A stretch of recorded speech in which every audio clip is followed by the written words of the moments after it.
Okay, today, Sunday, the workout was 10 miles. It's the last long run of this training cycle. Uh, kind of glad about that, but also kind of sad because I do like the long run. But that's what the plan calls for, and I gotta be focused on the 5K race in now less than a week.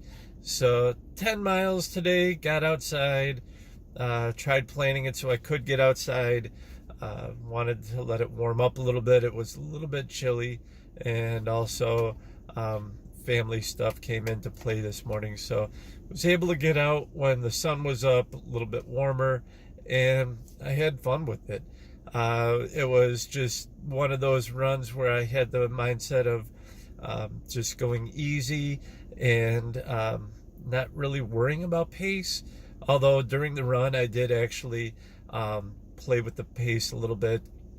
It wasn't anything extravagant, and it wasn't anything where it was constantly in my mind where you gotta hit this pace, gotta hit this pace. It was just see what happens. So the first 2 miles went out kind of at an easy pace, pretty consecutive splits, and then just played with it from there. I had some back-to-back mile splits that were pretty consistent. I got bored and dropped a mile.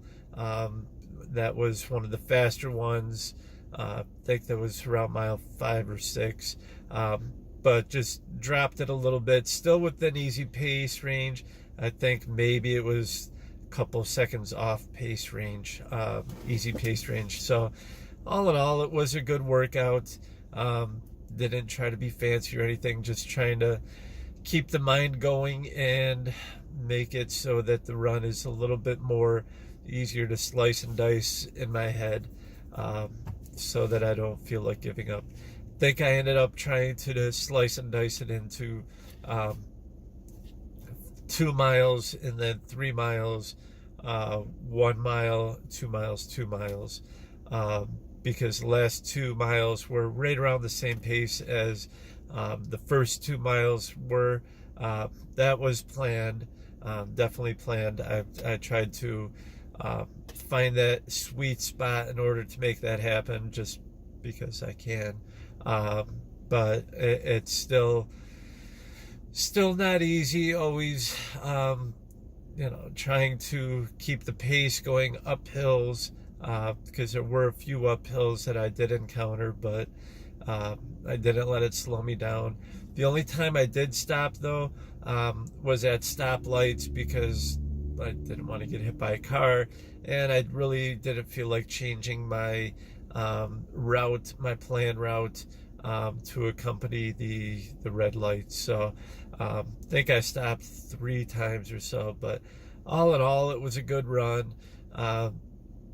It didn't take my usual 15 minutes for stretching. I think I took between 5 and 10, because I was outside and don't have the luxury of a yoga mat, and able to relax that way. So all in all, a good workout, and we'll see what taper week brings. Let's hope that able to keep things together and do all the right things and stay hydrated, and most importantly, stay away from injury, because that would be a disaster working this hard for this long to be able to make it to race day and not be at 100%. So 100% is what I'm going for, and let taper week begin.